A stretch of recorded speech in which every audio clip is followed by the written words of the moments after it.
अवघे काही तास उरले आहेत या प्राणप्रतिष्ठा सोहळ्याला आणि मंदिर परिसरात मी सध्या आहे आणि मंदिर परिसर कशा प्रकारे सजवलेला आहे आपण बघतोय। प्राणप्रतिष्ठा महोत्सव में आए हुए सभी भक्तों का श्री राम जन्मभूमि तीर्थ क्षेत्र ट्रस्ट स्वागत करता है आणि संपूर्ण आपण ह्या परिसरात बघितलं तर फुलांनी हे सगळा परिसर सजलेला आहे। फुलांची आरास आपण बघतोय आणि जे मंदिर निर्माणाचं कार्य केलं ही सगळी टीम आपल्या सोबत आहे। इंजिनियरची L&T ची ही सगळी टीम आहे आणि आपल्या सोबत प्रोजेक्ट डायरेक्टर आहेत विनोद कुमार मेहता सर। सर आखिरकार ये सपना पूरा हो रहा है जो सपना देखा था करोड़ों भारतीयों ने, क्या भावना है इस मंदिर निर्माण का कार्य आप सभी के हाथों से हुआ है? इसको हम लोग कोई वर्ड में तो व्याख्या नहीं कर सकते हैं और आप अगर देखें तो इससे खुशी का और मौका हो ही नहीं सकता है। तो मैं तो सोच रहा हूँ हमारे जो ज़िंदगी अभी यहाँ पे हम लोग जो कनेक्ट हुए हैं इससे, तो हम तो एकदम भाग्यवान हो गए हैं, सौभाग्य हो गए हम लोग। 2020 से जून 2020 से शुरुआत हुई। 2020 से हमने यहाँ पे काम शुरू किया है और उस टाइम में पूरा डिज़ाइन का काम चल रहा था। यहाँ पे फिजिकल वर्क हम लोगों ने करीबन एंड ऑफ 2020 में चालू किया है और उस टाइम भी प्रिलिमिनरी सारा टेस्टिंग वगैरह सारा किया है। जो मेन पत्थर का काम है वो जून 2022 से चालू हुआ है इसके लिए, और ये जो मेन पत्थर का काम है ये आप देखेंगे कि 15 से 17 महीने में ये पूरा कंप्लीट किया है। तो ये मैसिव वर्क हुआ है। कितना काम बाकी है अभी? गर्भगृह का काम हुआ है, फर्स्ट ग्राउंड फ्लोर का काम हुआ है, 2 फ्लोर अभी बाकी। कितना टाइम लगेगा और कितना काम बाकी है? देखिए ये तो प्रोजेक्ट है, इसके डिफरेंट माइलस्टोन के हिसाब से काम चलता है। जब भी कोई भी प्रोजेक्ट में है तो हमारा जो फर्स्ट माइलस्टोन था उस समय यही था कि ग्राउंड फ्लोर हम लोग पूरा कंप्लीट कर लें और उसके साथ साथ में इसकी जो भी एसोसिएट बिल्डिंग्स हैं लाइक पिलग्रिम फैसिलिटी सेंटर हो गया है, सब स्टेशंस हो गए हैं, फायर का बिल्डिंग है, टॉयलेट है, कनेक्टिंग रोड्स है, प्लाजा एरिया, तो वो सारा हमको कंप्लीट करना था और वो हम लोग we are through for that. वो पूरा कंप्लीट हो चुका है। होगा ये पूरा मतलब पूरा अभी जो है सेकंड फेज हमको मिला है कि वो हम लोग एंड ऑफ 24 तक पूरा कंप्लीट करना है हमको।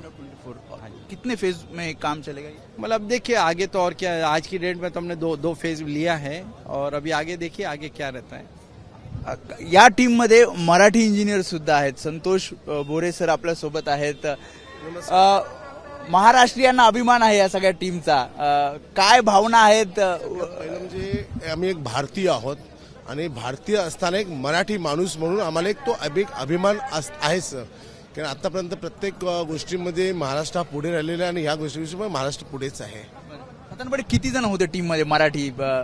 आम्ही टोटल 6 जण आणि आता नवीन पण आलेले 4-5 जण, असे आम्ही 11 जण आहोत मराठी। काय चॅलेंजेस होत्या? चॅलेंज टेक्निकल चॅलेंजेस सगळं जास्त होतं। म्हणजे सुरुवातीला ह्या ठिकाणी आम्ही जेव्हा इकडे आलो तर ही जागा आम्हाला नवीन होती आणि प्लस टेक्निकल ज्या ठिकाणी जे ॲस्पेक्ट्स होते सुरुवातीपासूनचे अनेक गोष्टी चेंज होत गेल्या, तर त्यानुसार आम्हाला त्याप्रमाणे आम्हाला स्वतः चेंज करत राहावं लागलं आम्हाला स्वतःमध्ये पण। आणि आज काय भावना आहे जेव्हा हे सगळं? एकदम आनंद वाटतोय, म्हणजे आनंद गगनात मावेनासा वाटतोय। आज आनंदी आनंद गडे। आणखी एक जण आपले इंजिनियर आहेत, आपलं नाव सांगा? मी विनोद सिंग अकाउंट्स इंजिनिअरिंग बघतो आणि मी इथे पहिला माणूस आहे जे राम जन्मभूमी प्रोजेक्टला आलो 2020 जून 26 मे 2020 ला आलो कोविड टायमाला। आणि जेव्हा मी आलो या एक कसबा होता लाईक स्मॉल विलेज, आणि तिथून मग मोबिलाइज करणं आणि स्टाफसाठी अकोमोडेशन अँड मटेरियलचं ते होते, प्रॉब्लेम होतं, पण देवाची कृपा आहे सगळं सॉर्ट आउट झालं आणि फायनली आम्ही मंदिर केलं आणि ह्या मंदिरात आलो। म्हणजे हिस्टॉरिकल मुवमेंट असेल उद्याचा ऑब्विसली एक वेगळा असेल ऑब्विसली, म्हणजे म्हणतात ना की पहिला माणूस पहिला काम काही असेल तर पहिल्यातला सगळं। आता चांद्र पहिला कोण गेला पण दुसऱ्याला कोण काय माहित नाही। तेच मी आपल्याला लय अभिमान आणि आई वडिलांचा आणि देवाची कृपा आहे, आई वडिलांचा आशीर्वाद आहे की त्यांच्यामुळे मी इथे आलो। आणि मेन खरं तर खूप खूप धन्यवाद तुमच्या सगळ्या टीमचे।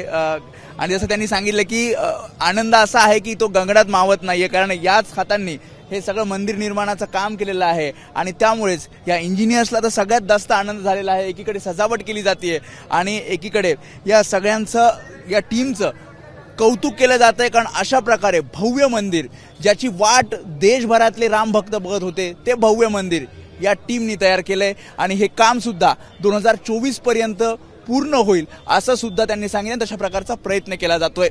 कॅमेरामॅन दीपेश महाजन समी वेदांत नेब, एबीपी माझा, अयोध्या. एबीपी माझा, उघडा डोळे बघा नीट.